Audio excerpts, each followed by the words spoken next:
Hello বন্ধুরা, অনেকদিন ধরে ভাবছি আমার ছাদ বাগানের গাছগুলো কিরম আছে দেখবো। অনেকদিন আগে গাছ লাগিয়েছিলাম, এখন দেখা যাক গাছগুলোই ফল ধরেছে কিনা। চালু রাখো, দেখতে থাকো ভিডিওটা। ছাদে যাচ্ছি এখন, চলে এসছি ছাদে। এই যে আমার গাছগুলো, গাছগুলো এই ফল ধরেছে, দেখাচ্ছি দাঁড়াও। এটা একটা কুমড়ো গাছ হয়েছে, এই দেখো এখানে লাগানো আছে গাছগুলো। এটা ঝিঙে গাছ, ঝিঙে গাছে করলা গাছও আছে, ঝিঙে করলা দুটোই সাথে আছে। গাছগুলো হলদে হয়ে যাচ্ছে কেন বুঝতে পারছি না। কেউ যদি এটা কোনো রোগ হয়ে থাকে তো এর ওষুধ কি আছে একটু বলবে।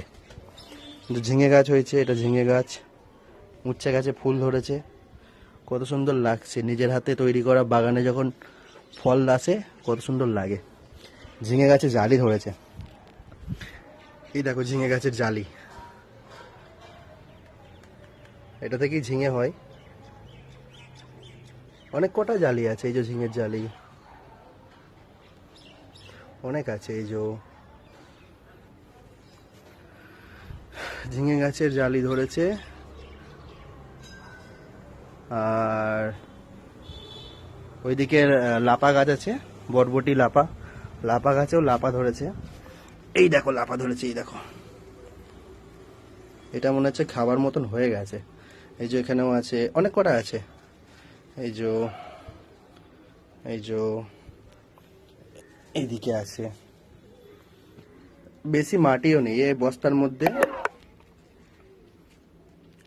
এখানে আমাদের সিটিতে এখানে পাওয়া যায় না এই সব জিনিসগুলো, তাই একটুখানি বুদ্ধি খাটিয়ে ছাদের ওপরেই নিজের আইডিয়াতে এরকম মাচা করেছি একটা। যে কটা হয় নিজেদের খাবার জন্য। এখানে কলমি শাক লাগিয়েছিলাম, কলমি শাকও তুলে খাওয়া হয়েছে অনেকবার।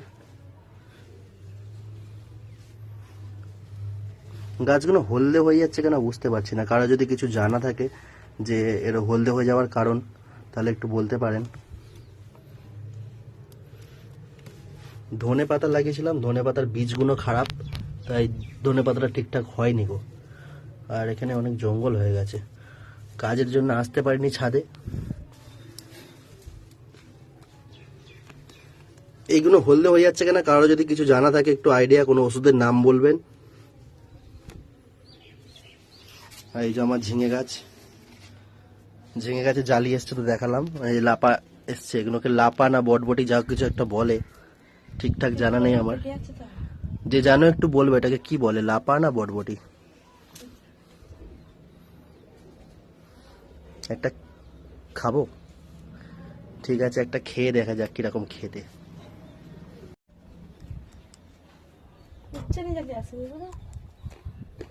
সেই স্বাদ একদম, কোনো রকমের সার ছাড়া,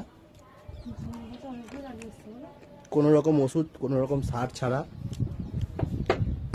নিজের ছাদে তৈরি করা লাপা খাচ্ছি, সেই স্বাদ।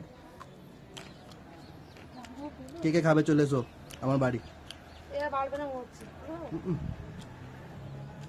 খুব সুন্দর খেতে লাগছে, একদম সেই স্বাদ। টাটা।